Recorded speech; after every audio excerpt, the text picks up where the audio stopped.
প্রশ্ন করলেন, ইব্রাহিম পানি নাই, খাবার নাই, মানুষ নাই, ঘর নাই, বাড়ি নাই, মরুভূমির ভিতরে আমাকে আমার বাচ্চারা ফেলে রেখে যাচ্ছ কেন? কোনো জবাব নাই। দুইবার তিনবার প্রশ্ন করলেন। এরপরে তিনি আবার প্রশ্ন করলেন, বললেন, ইব্রাহিম এটা কি আল্লাহর হুকুম নাকি? হযরত ইব্রাহিম আলাইহিস সালাম নিজের কলিজার টুকরা সন্তান আর বিবিকে রেখে যেতেছেন ভারাক্রান্ত মন নিয়ে। তিনি আকাশের দিকে আঙ্গুল উঁচু করে দেখালেন। হযরত হাজেরা বুঝলেন ইনি তো আল্লাহর পয়গম্বর, আমার কোনো অপরাধে এভাবে ফেলে যাওয়ার কথা নয়। তিনি বুঝলেন এটা আল্লাহর হুকুম। হযরত হাজেরা বললেন, ইব্রাহিম রে, নিশ্চিন্ত মনে বাড়ি ফিরে যাও, আমার মনে কোনো চিন্তা নাই, কোনো পেরেশানি আর এখন নাই। আল্লাহর হুকুমে যদি আমাকে এই মরুভূমির ভিতরে ফেলে যেতে থাকো, তাহলে আমি ওই আল্লাহর প্রতি এতটা ভরসা রাখি যে এই মরুভূমির ভিতরে জল পানি শূন্য, খাদ্য শূন্য জায়গায় আমি আমার বাচ্চাকে আল্লাহ রাব্বুল আলামিন না খাওয়াইয়া মারবেন না। দ্বিতীয় পরীক্ষায় পাশ করব। 3 নম্বরের পরীক্ষা হলো, সন্তান বড় হয়ে গেছে, বুদ্ধি হয়েছে, দৌড়াতে পারে। আল্লাহ রাব্বুল আলামিন হুকুম করলেন, ছেলেকে জবাহ করো। কত বড় আগুনের পরীক্ষা! কোরআন শরীফ বলছে, হযরত ইব্রাহিম আলাইহিস সালাম নিজের ছেলেকে ডেকে নিয়ে বললেন, ইয়া বুনাইয়া ইন্নী আরা ফিল মানামি আন্নী আযবাহুক ফানজুর মাযা তারা।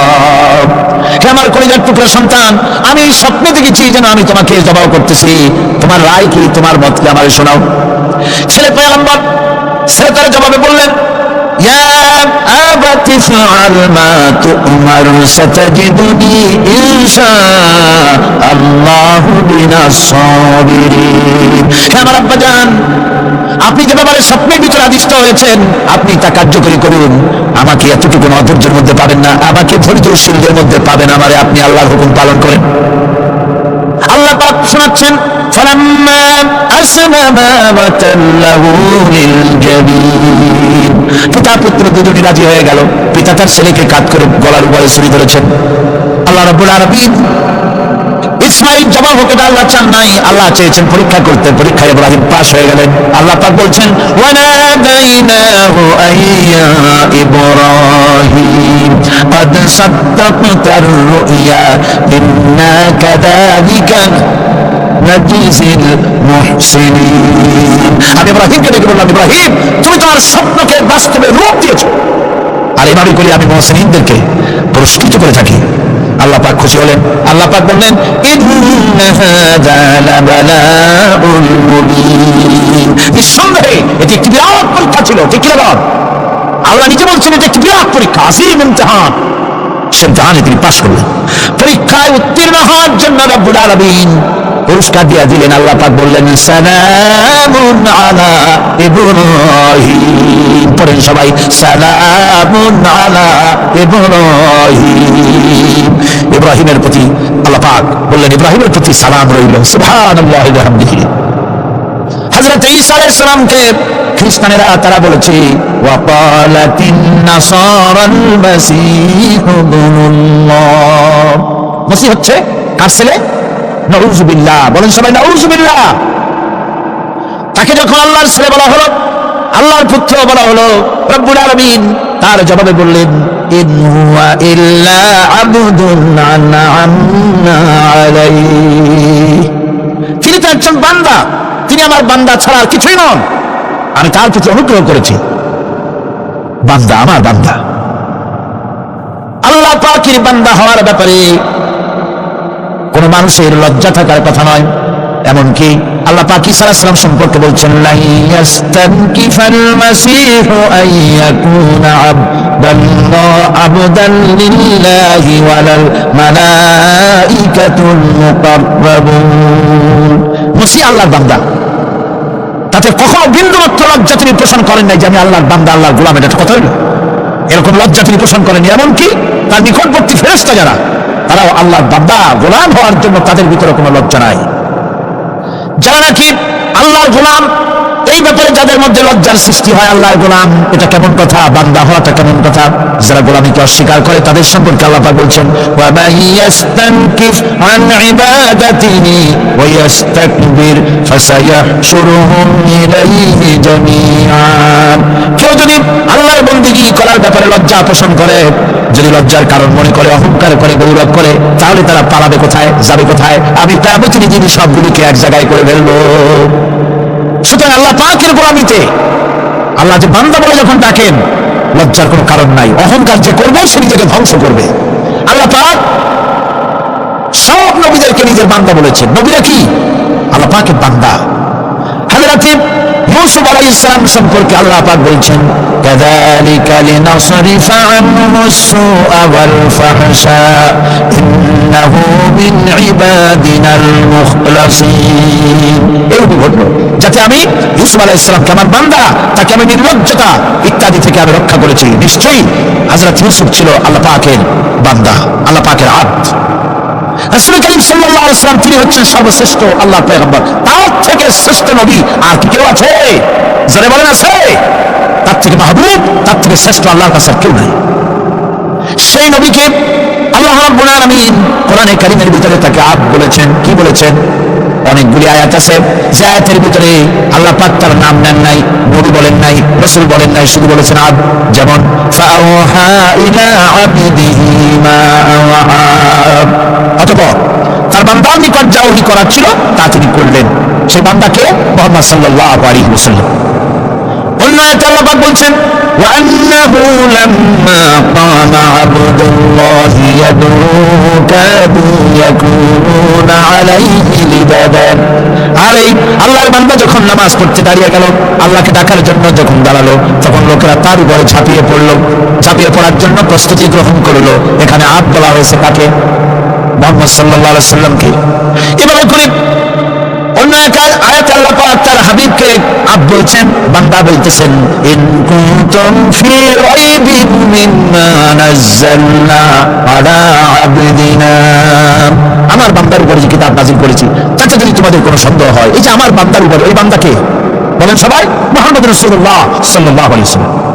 অন্য আয়াতে বলা হচ্ছে, তাবারাকাল্লাযী নাযালাল ফুরকানা আলা আবদিহি লিয়াকুনা লিল আলামিনা নাযীরা। অতি বরকতপূর্ণ সেই মহান সত্তা যিনি তার বান্দার উপরে ফুরকান নাযিল করেছেন। কে সেই বান্দা? মুহাম্মদ সাল্লাল্লাহু আলাইহি ওয়াসাল্লাম। মেরাজের ঘটনা বলতে গিয়ে আল্লাহ রাব্বুল আলামিন বলতেছেন, সুবহানাল্লাযী আসরা বিআবদিহি লাইলাম মিনাল মাসজিদিল হারামি ইলাল মাসজিদিল আকসা। পবিত্র সেই মহান সত্তা যিনি তার বান্দাকে ইসরা করিয়েছেন। কে সেই বান্দা? মুহাম্মদ রাসূলুল্লাহ সাল্লাল্লাহু আলাইহি ওয়াসাল্লাম। সুতরাং আবদিয়াত, ইবাদত, গোলামি, এটা হচ্ছে মানুষের জীবনের সবচেয়ে বড় মর্যাদাকর কিতাব। আল্লাহর পক্ষ থেকে আল্লাহর বান্দা হয়। গোলামি পরিপূর্ণরূপে হবে কেবলমাত্র আল্লাহ পাকের। এই গোলামির জন্যই আল্লাহ পাক আমাদেরকে সৃষ্টি করেছেন, অন্য কোনো কাজে আমাদেরকে সৃষ্টি করেন নাই। সেই জন্য আমাদেরকে গোলামি করতে হবে, আনুগত্য করতে হবে কেবলমাত্র কার? বলুন তো। এই গোলামি যদি সঠিকভাবে করি, যদি বান্দারা যারা আল্লাহ পাকের বান্দা বলে, গোলাম বলে নিজেদেরকে দাবি করে, যদি সঠিকভাবে ইবাদতটা করা যায়, তাহলে আল্লাহ তাদের জন্য কি ওয়াদা করেছেন শুনুন। দুনিয়ায় তাদেরকে আল্লাহ পুরস্কার দেবেন, আখিরাতেও দেবেন। এর মধ্যে দুনিয়া এবং আখিরাতে আল্লাহ পুরস্কার দেবেন। সে পুরস্কারটা কি? দুনিয়ার পুরস্কারটা আগে শুনুন। আল্লাহ পাক বলেন, যারা আমার ইবাদত করবে তাদের ব্যাপারে আমার ওয়াদা শোনো। ওয়াদাল্লাহুল্লাযীনা আমানু ওয়া আমিলুস সালিহাতি লায়াস্তাখলিফান্নাহুম ফিল আরদি কামা ইসতাখলাফাল্লাযীনা মিন ক্বাবলিহিম। তোমাদের মধ্যে যারা ঈমান এনেছে এবং সৎ কাজ করেছে, আল্লাহ রাব্বুল আলামিন তাদের ব্যাপারে আল্লাহর ওয়াদা হচ্ছে, আল্লাহর প্রতিজ্ঞা হচ্ছে, আল্লাহ ওয়াদা করতেছেন তাদেরকে জমিনের উপরে প্রতিষ্ঠিত করবেন। যেমন করে তোমাদের পূর্বপুরুষদেরকে প্রতিষ্ঠিত করা হয়েছিল, ওইভাবে তোমাদেরকে প্রতিষ্ঠিত করা হবে। সুবহানাল্লাহ। প্রতিষ্ঠিত করা হবে মানে রাষ্ট্র ক্ষমতা দেওয়া হবে। কি দেওয়া হবে? যদি গোলাম হও, যদি কি হও? গোলাম।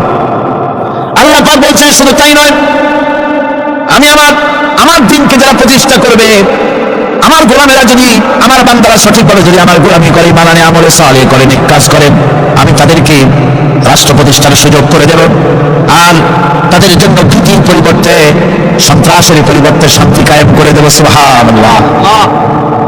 وَلَيُمَكِّنَنَّ لَهُمْ دِينَهُمُ الَّذِي ارْتَضَىٰ لَهُمْ وَلَيُبَدِّلَنَّهُم مِّنْ خَوْفِهِمْ أَمْنًا। তাদের দিনকে তারা তারা নিজেদের জন্য যা পছন্দ করেছে অবশ্যই তিনি তা কায়েম করে দিবেন এবং সন্ত্রাস আর ভীতির পরিবর্তে আল্লাহ নিরাপত্তা দান করবেন। সুবহানাল্লাহ। সন্ত্রাস বন্ধ হবে, চুরি ডাকাতি জেনা ব্যভিচার সব বন্ধ হয়ে যাবে। তোমরা ক্ষমতায় থাকবে, তোমরা ডমিনেটেড হবে না, তোমরা ডমিনেট করবে, গোটা পৃথিবীকে শাসন করবে, শাসিত তোমরা হবে না। আর ভীতির পরিবর্তে নিরাপত্তা তোমরা লাভ করবে। কি করলে?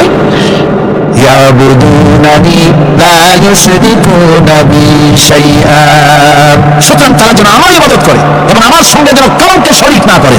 আল্লাহ বলছেন তোমরা যদি আমার সাথে শরীক না করো, ইবাদতের মধ্যে কাউকে যদি শরীক স্থাপন না করো, আর যদি তোমরা আমার ইবাদতটা সলিডভাবে আমার জন্যই করো, তাহলে রাষ্ট্র ক্ষমতা তোমাদের হাতে আসবে, সন্ত্রাস নির্মূল হবে, শান্তি প্রতিষ্ঠিত হবে।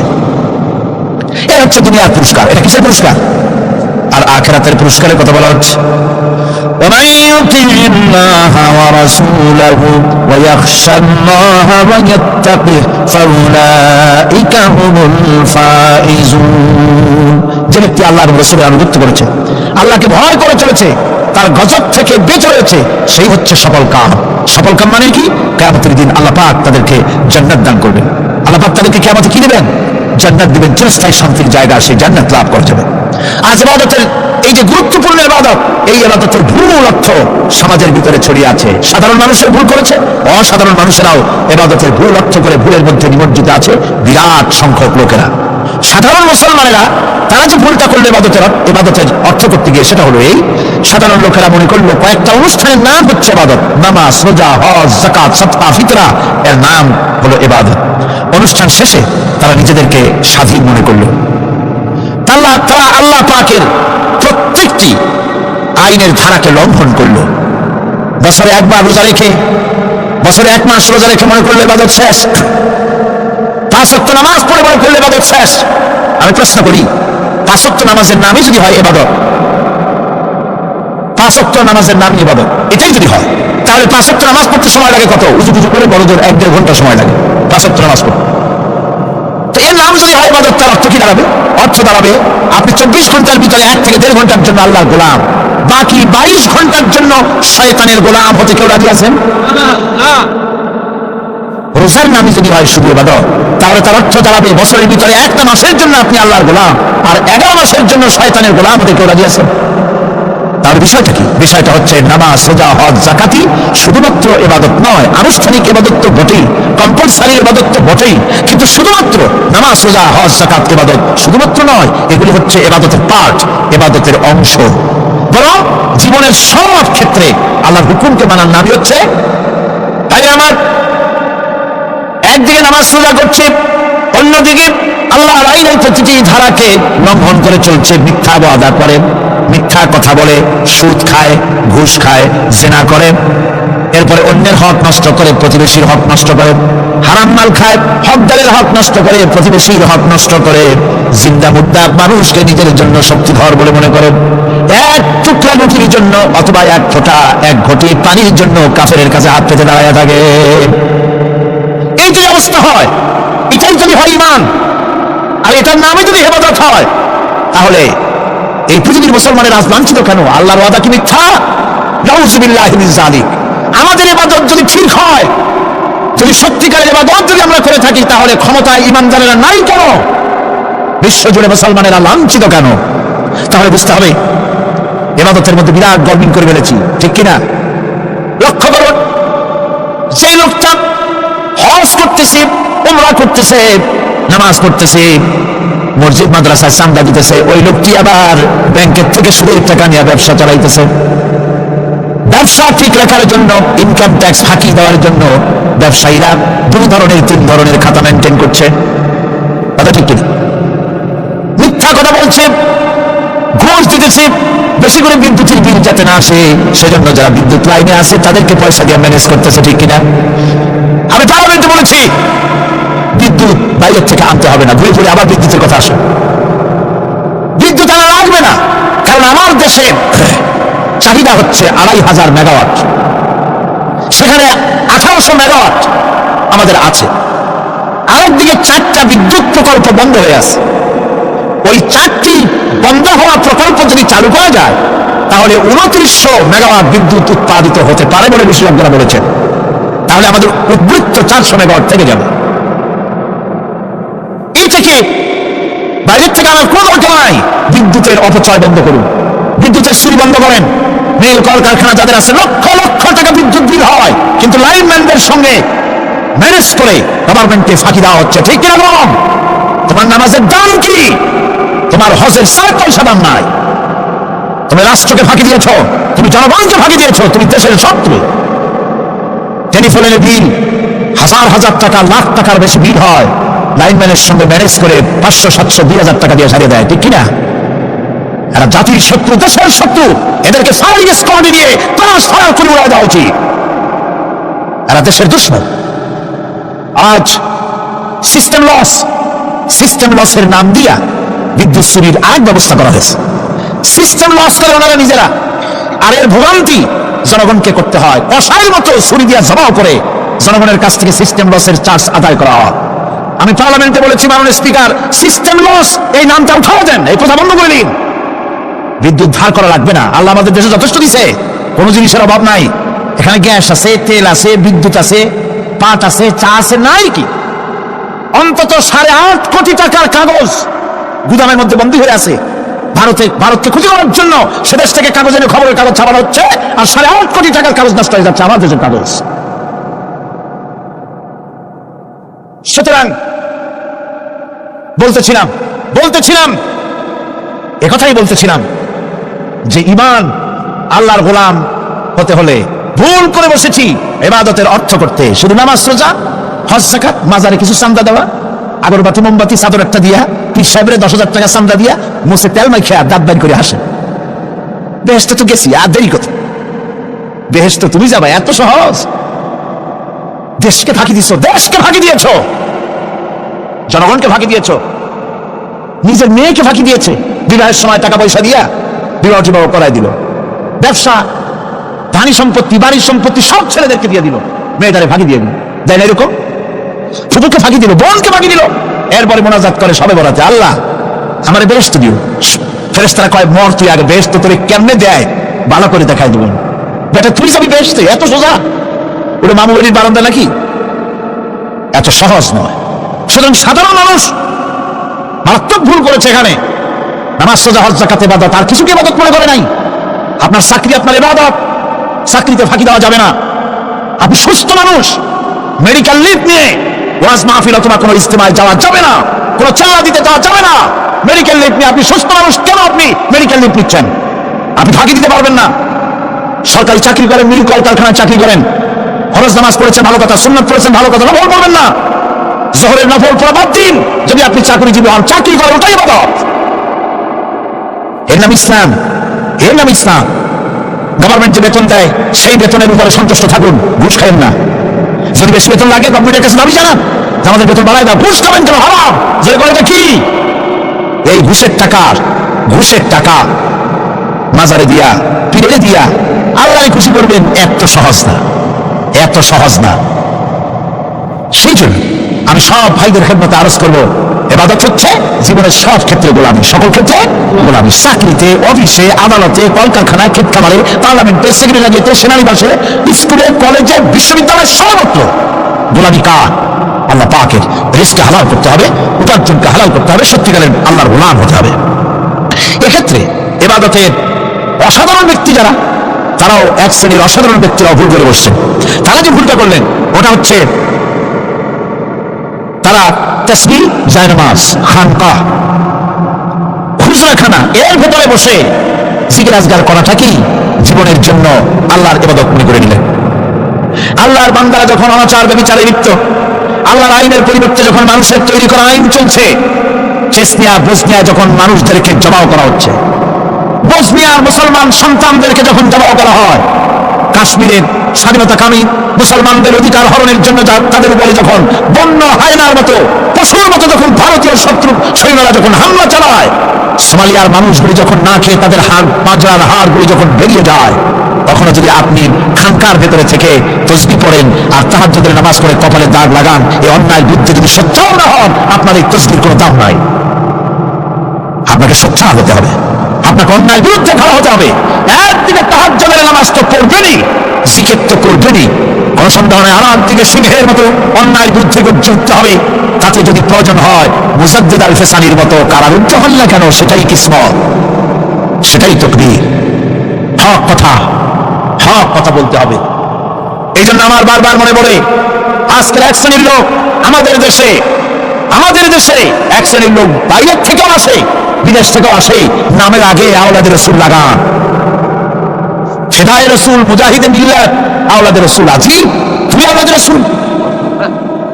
রসুল যদি হবে, তাহলে তুমি যে দেশের মানুষ, সেই দেশে মুসলমানদের যখন দমন করা হয়, পার্লামেন্টে কথা বলে বেরিয়ে আসো না কেন? তোমার জেল হয় না কেন? কংগ্রেসের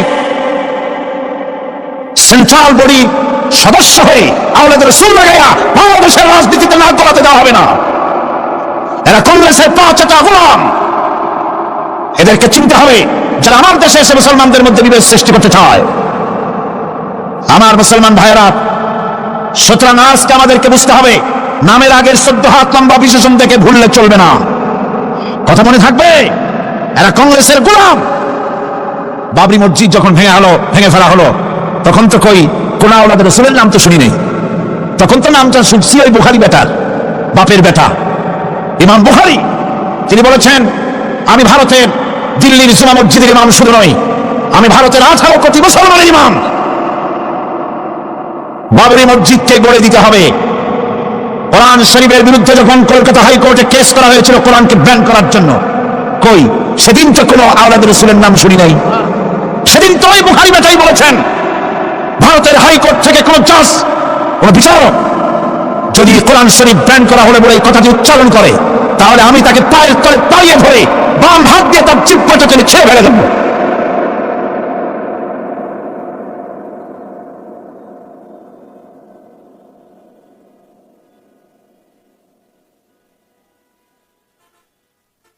বন্ধুগণ, সুতরাং আমাদেরকে বুঝতে হবে, বসুন, বেয়াদবি করবেন না, বসেন। আমাদেরকে বুঝতে হবে, খানকায় শুধু জিকির আজগার করলেই চলবে না। হযরতে শাহজালাল রাহমাতুল্লাহ আলাইহি এক হাতে ছিল তরবারি, আর এক হাতে ছিল কোরআন। লড়াই করেছেন হযরতে শাহ মখদুম, হযরতে খান জাহান আলী, হযরতে খাজা মঈনুদ্দিন চিশতি আজমেরি রাহমাতুল্লাহ আলাইহি, হযরতে মুজাদ্দিদ আল ফিসানি রাহমাতুল্লাহ আলাইহি। মুরিদের বাড়ি জম্মের খাওয়া খাইয়া পেটটা কুলের মতো বড় করে নাই, সেও খেটেছে হক কথা বলতে গিয়ে। বাপের বেটা হও, নিজের দেশে কথা বল। বাংলাদেশে এসে তারপরে জনগণের টাকার লুটপাট করার কাউকে অধিকার দেওয়া হবে না। আমার বন্ধুগণ, আল্লাহর ওলি যারা, তারা এভাবে করে জনগণের খেদমত করেছেন, কথা বলেছেন। সুতরাং শুধু জিকির আজগার করলেই হবে না, হক কথা বলতে হবে স্পষ্ট করে। এটাই হলো ইবাদতের হক আদায় হবে যদি সত্যিকারের হক কথা বলা যায়। অসাধারণ ব্যক্তিরা ময়দানে কথা বলবেন, হক কথা বলবেন, অন্যায়ের বিরুদ্ধে সোচ্চার হবেন। আর সাধারণ জনগণ কথা ও কাজের মিল করবেন, নামাজ রোজা হজ যাকাত করবেন, যার কথা মতো রাজনীতি অর্থনীতি সমাজনীতি করবে সেই আল্লাহর কথা মতো। তাহলেই সত্যিকারের মুসলমান হওয়া যাবে। কথা বুঝে আসছে কিনা ভাই? কথা বুঝে আসছে কিনা? একটু জোরে সরে জিকির করেন, লা ইলাহা ইল্লাল্লাহ, লা ইলাহা, লা ইলাহা ইল্লাল্লাহ। আরো জোরে,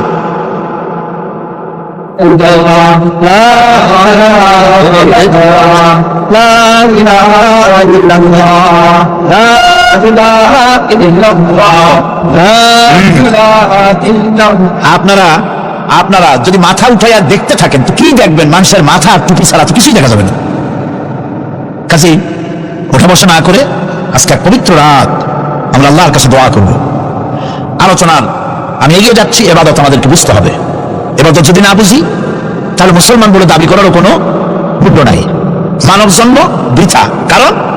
কারণ হচ্ছে আল্লাহ রাব্বুল আলামিন বলেছেন, মা খালাকতুল জিন্না ওয়াল ইনসা ইল্লা লিয়াবুদুন। মানুষ আর জিন জাতিকে আমি সৃষ্টি করেছি আমার গোলামির জন্য। কার গোলামি? ওই গোলামির পূর্ণাঙ্গ নমুনা যদি জানতে চাই, পূর্ণাঙ্গ নমুনা দৃষ্টান্ত লাগবে। কাকে অনুসরণ করব? পূর্ণাঙ্গ ইবাদতের আল্লাহর গোলামির পূর্ণাঙ্গ নমুনার জন্য কোরআনে কারিমে দৃষ্টান্ত সেট করা হয়েছে। হযরত ইব্রাহিম আলাইহিস সালামের আল্লাহ পাক বলেন ইয ক্বালা লাহু রাব্বুহু আসলিম ক্বালা আসলামতু লিরাব্বিল আলামিন। তার অবস্থা এই ছিল, কার?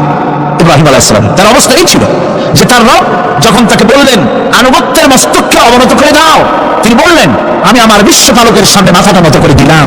সুবহানাল্লাহ, কোন শর্ত ছাড়াই মাথা নিচু করে দিলাম। এই পন্থায় তিনি যে পন্থাটা অবলম্বন করেছিলেন, এই পন্থায় চলার জন্য তার সন্তানদেরকে তিনি হুকুম করেছিলেন। ووصى بها إبراهيم ببنيه ويعقوب يا بني إن الله اصطفى لكم الدين فلا تموتن إلا وأنتم مسلمون। ইয়াকুব এবং ইব্রাহিম আলাইহিস সালাম তার সন্তানদেরকে এই উপদেশ দিয়েছিলেন যে তিনি বলেছিলেন, হে আমার সন্তানেরা, আল্লাহ ছাড়া তোমাদের জন্য আল্লাহ পাক এই দ্বীনকে মনোনীত করেছেন। আল্লাহ পাকের আনুগত্য করবে, তার দ্বীনের প্রতি সারেন্ডার করবে, আর খবরদার মুসলমান না হয়ে যেন তোমরা মরে যাও না। মৃত্যু মুসলমান অবস্থায় থাকবে, অর্থাৎ মৃত্যু পর্যন্ত থাকবে কি অবস্থায়? মুসলমান অবস্থায়।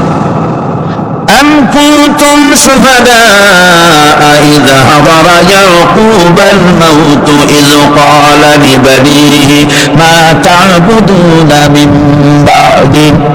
ইয়াকুব আলাইহিস সালাম তার মৃত্যুর সময় জিজ্ঞেস করেছিলেন, আমার সন্তানেরা, আমার মৃত্যুর পরে তোমরা কার ইবাদত করবে, কার গোলামি করবে? তারা জবাব দিলেন, قالوا نعبد إلهك وإله آبائك إبراهيم وإسماعيل وإسحاق إلها واحدا ونحن له مسلمون। নিঃসন্দেহে আমরা ইবাদত করব, গোলামি করব আপনার রবের, আপনার পিতার রবের, আল্লাহর ইবাদত করব।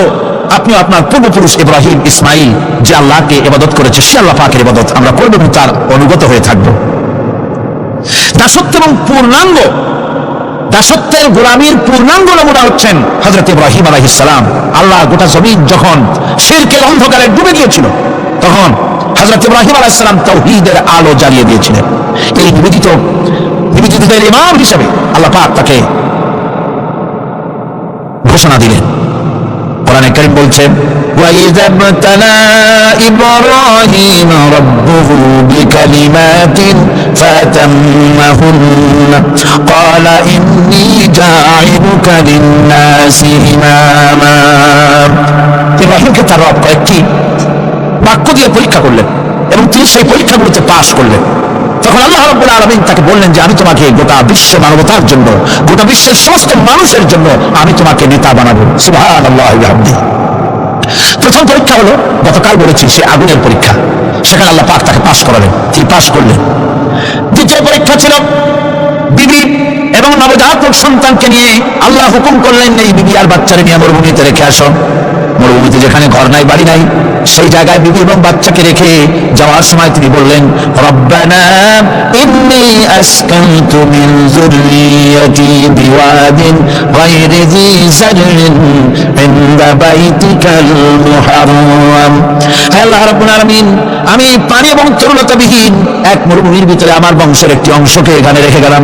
তোমার ঘরের কাছে পুনর্বাসিত, আমি তাদের কাছে, এই ঘরের কাছে, সম্মানিত ঘরের কাছে রেখে গেলাম।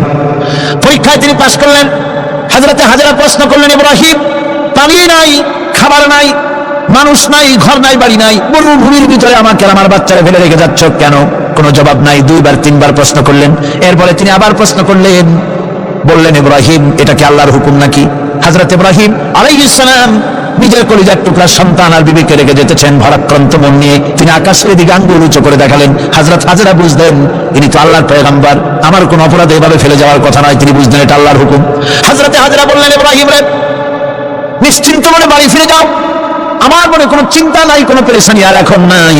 আল্লাহর হুকুমে যদি আমাকে মরুভূমির ভিতরে ফেলে যেতে থাকো, তাহলে আমি ওই আল্লাহর প্রতি এতটা ভরসা রাখি যে এই মরুভূমির ভিতরে জল পানি শূন্য, খাদ্য শূন্য জায়গায় আমি আমার বাচ্চাকে আল্লাহ রাব্বুল আলামিন না খাওয়াইয়া মারবেন না। দ্বিতীয় পরীক্ষায় পাস করব। 3 নম্বর পরীক্ষা হলো, সন্তান বড় হয়ে গেছে, বুদ্ধি হয়েছে, দৌড়াতে পারে।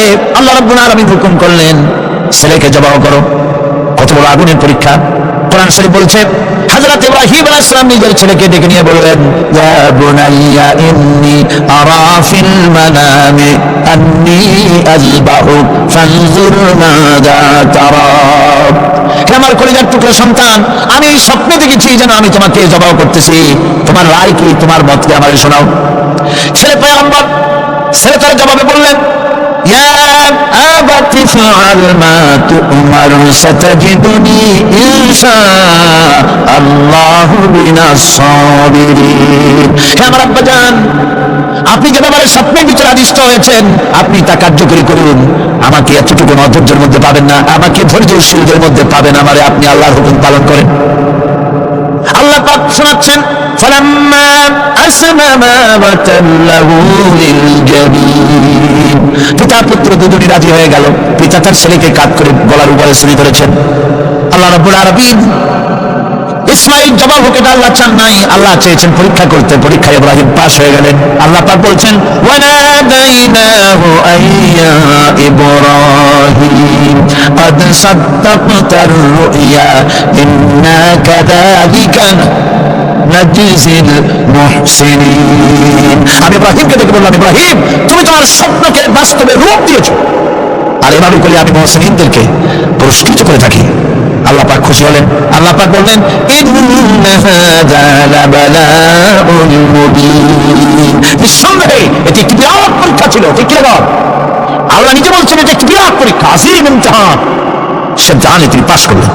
পরীক্ষায় উত্তীর্ণ হওয়ার জন্য রব্বুল আলামিন পুরস্কার দিয়ে দিলেন। আল্লাহ পাক বললেন, সালামুন আলা ইব্রাহিম। পড়েন সবাই, সালামুন আলা ইব্রাহিম। ইব্রাহিমের প্রতি আল্লাহ পাক বললেন, ইব্রাহিমের প্রতি সালাম রইল। সুবহানাল্লাহি ওয়া বিহামদিহি। ইবাদত এর আনুগত্যের এই উৎকৃষ্ট দৃষ্টান্ত স্থাপনের পর আল্লাহ পাক তার গোটা বিশ্বের মুসলমানদেরকে কিয়ামত পর্যন্ত ইব্রাহিম আলাইহিস সালামকে জাতির পিতা বানায় দিলেন। সুবহানাল্লাহ, প্রতি ইচ্ছা করে না? এরকম পরীক্ষা কোন পিতারা দিতে পারছে নাকি? গোটা বিশ্বের সমস্ত মানব মণ্ডলীর জন্য আল্লাহ পাক ইব্রাহিম আলাইহিস সালামকে কিয়ামত পর্যন্ত জাতির পিতা হিসাবে ঘোষণা করেছেন। সুবহানাল্লাহ। মিল্লাতা আবিকুম ইব্রাহিম ওয়া সাম্মাকুমুল মুসলিমিন। তোমরা তোমাদের পিতা ইব্রাহিমের মিল্লাতের উপর প্রতিষ্ঠিত হও। আল্লাহ পাক বলছেন, তোমাদের পিতা ইব্রাহিমের মিল্লাতের উপর প্রতিষ্ঠিত হও, আর আল্লাহ তোমাদের নাম রেখেছে মুসলমান। তোমরা হচ্ছে মুসলমান। আমাদের পরিচয়, ওই যে পরিচয়ের কথা আগে হয়ে গেছে, আমাদের পরিচয় আমরা মুসলমান। আমাদের পরিচয় কি? মুসলমান। এটা প্রথম পরিচয়। ইবাদতের পূর্ণাঙ্গ মাপকাঠি হিসেবে আল্লাহ পাক হযরত ইব্রাহিম আলাইহিস সালামকে দুনিয়াবাসীর সামনে পেশ করেছেন। কোরআন বলছে, ইহুদি এবং খ্রিস্টানেরা মুসলমানদেরকে বিভ্রান্ত করতে চায়। তারা বলে, ওয়াকালু কুনু হুদান আও নাসারা তাহতাদু কুল বাল মিল্লাতা ইব্রাহিম হানিফা ওয়া মা কানা মিনাল মুশরিকিন। ইহুদিরা বলে, ইহুদি হও তবেই তোমরা সঠিক পথ পাবা। খ্রিস্টানেরা বলে, খ্রিস্টান হও তবেই তোমরা সঠিক পথ প্রাপ্ত হবে। আল্লাহ পাক বলছেন, এদের সকলকে বলে দাও, বরং তোমরা সব পরিত্যাগ করে মিল্লাতে ইব্রাহিমের ভিতরে শামিল হয়ে যাও। এটাই মুক্তির পথ, এটাই নাজাতের পথ, এটাই আল্লাহর পথ। সুবহানাল্লাহি ওয়া বিহামদিহি। এমনকি রাসূল করিম সাল্লাল্লাহু আলাইহি ওয়াসাল্লামকে আল্লাহ পাক বলেছেন, আনিত্তাবি মিল্লাতা ইব্রাহিম হানিফা। চারদিক থেকে মুখ ফিরিয়ে এনে মিল্লাতে ইব্রাহিমের ভিতরে শামিল হয়ে যাও, তাই অনুসরণ করো। রাসূল করিম সাল্লাল্লাহু আলাইহি ওয়াসাল্লাম ইবাদত আনুগত্যের সর্বোৎকৃষ্ট নমুনা হওয়ার কারণে ইব্রাহিম আলাইহিস সালাম সম্পর্কে হুজুর বলেছেন, ইন্না ইব্রাহিমা খায়রুল বারিয়া, রাওয়াহু মুসলিম। রাসূল সাল্লাল্লাহু বলেছেন, ইব্রাহিম হচ্ছেন জগতের সর্বোত্তম ব্যক্তি। সুবহানাল্লাহ।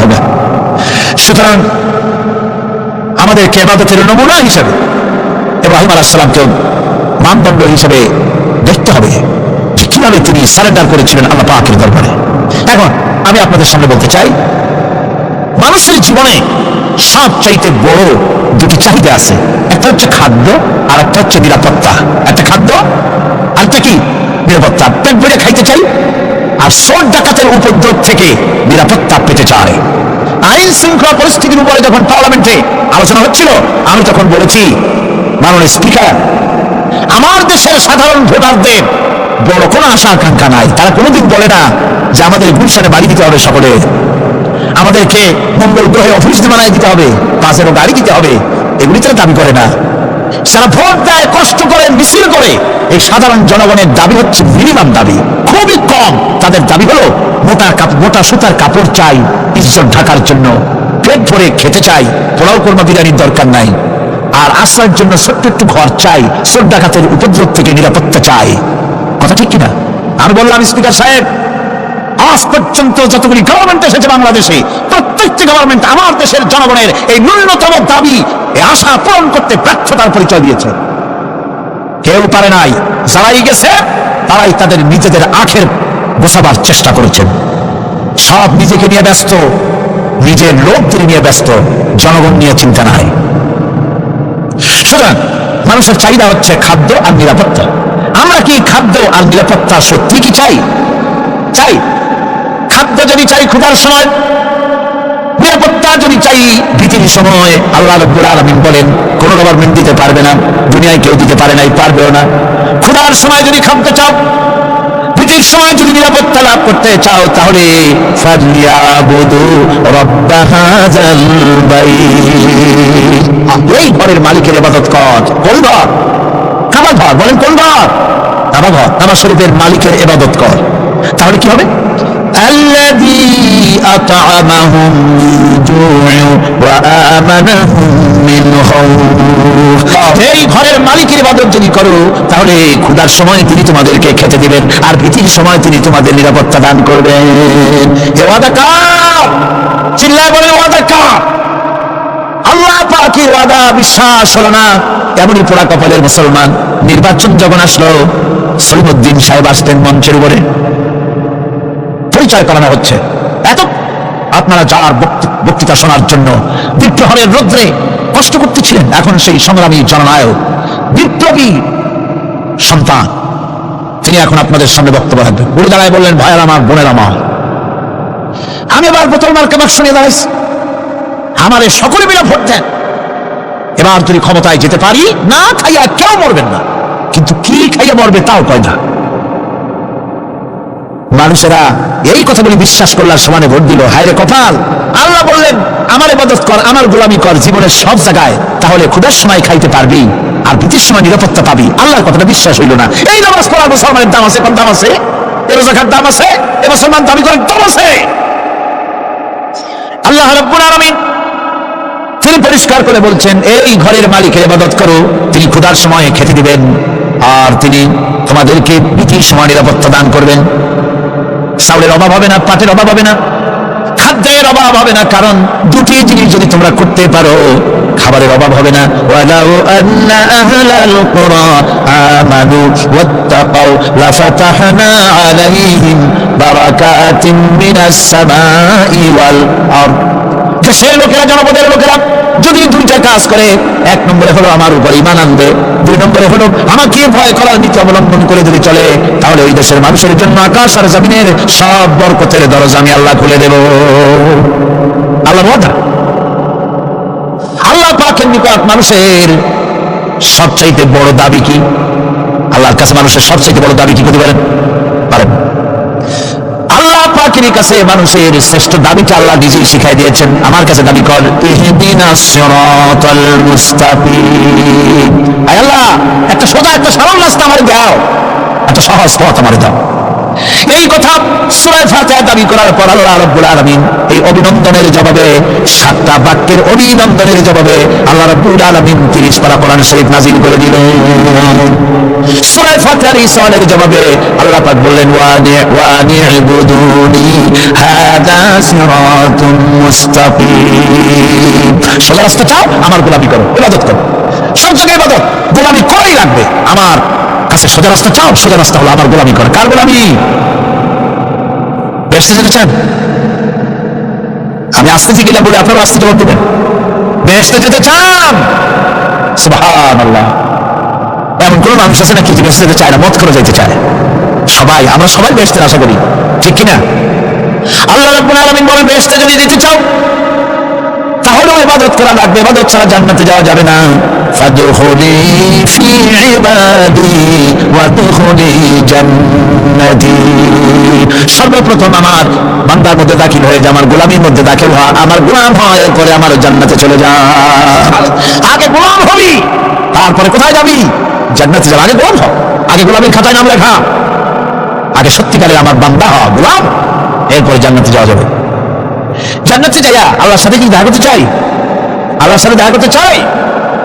আল্লাহ রাব্বুল আলামিন বলেন, فَمَنْ كَانَ يَرْجُو لِقَاءَ رَبِّهِ فَلْيَعْمَلْ عَمَلًا صَالِحًا وَلَا يُشْرِكْ بِعِبَادَةِ رَبِّهِ أَحَدًا। তোমাদের মধ্যে যদি কেউ আল্লাহর সঙ্গে, তার রবের সঙ্গে যদি কেউ দেখা করতে চায়, তাহলে সে যেন ভালো ভালো কাজ করে, নেক কাজ করে, আর তোমার রবের সাথে অর্থাৎ আল্লাহ রাব্বুল আলামিনের সাথে ইবাদতের মধ্যে যেন কাউকে শরীক না করে। শিরক যদি না করো, খাঁটি গোলাম, খাঁটি বান্দায় যদি পরিণত হতে পারো, কিয়ামতের দিন আল্লাহ রাব্বুল আলামিনের সঙ্গে দিদার নসিব হয়ে যাবে। এই গোলামি করব কতদিন? কতদিন গোলামি করব? এই প্রশ্নের জবাবে আল্লাহ রাব্বুল আলামিন কোরআনে কারীমের মধ্যে জবাব দিয়ে দিয়েছেন, ওয়াবুদ রাব্বাকা হাত্তা ইয়াতিয়াকাল ইয়াকিন। মৃত্যু পর্যন্ত, যতক্ষণ না নাক দিয়ে শেষ প্রশ্বাসটি, নিঃশ্বাসটি বেরিয়ে যাচ্ছে, ততক্ষণ পর্যন্ত আনুগত্য, গোলামি সত্য হবে কার? যারা ছিল এখন কার? এই গোলামি জীবনের সব ক্ষেত্রে করতে পারলে আমরা মুসলমান, আর করতে না পারলে মুসলমান নামে মুনাফিক। না পারলে কি? মুনাফিক। বন্ধুগণ, ইয়াকা না'বুদু পর্যন্ত বলে ওয়াইয়াকা নাস্তাইনের কথাটা শোনাচ্ছি। সূরা ফাতিহার ভিতরে আমরা পড়ি, পড়েন আমার সাথে, ইয়াকা না'বুদু ওয়া ইয়াকা নাস্তাইন। আল্লাহ, একমাত্র তোমার গোলামি করি আর একমাত্র তোমার কাছে সাহায্য চাই। তুমি ছাড়া কারো কাছে সাহায্য? এটা কি ঠিক? এটা কি আমাদের মনের কথা, ইমানের কথা? আল্লাহ করুন, আল্লাহ করুন, বলি আমিন। হাদিস শরীফে বলা হয়েছে, ইযা সাআলতা ফাসআলিল্লাহ ওয়া ইযা ইসতাআনতা ফাসতাইন বিল্লাহ। কিছু চাইতে হলে আল্লাহর কাছে চাও, কিছু বলতে হলে, ভিক্ষা করতে হলে আল্লাহর কাছে ভিক্ষা করো। কার কাছে ভিক্ষা করবেন? আল্লাহর কাছে বলুন।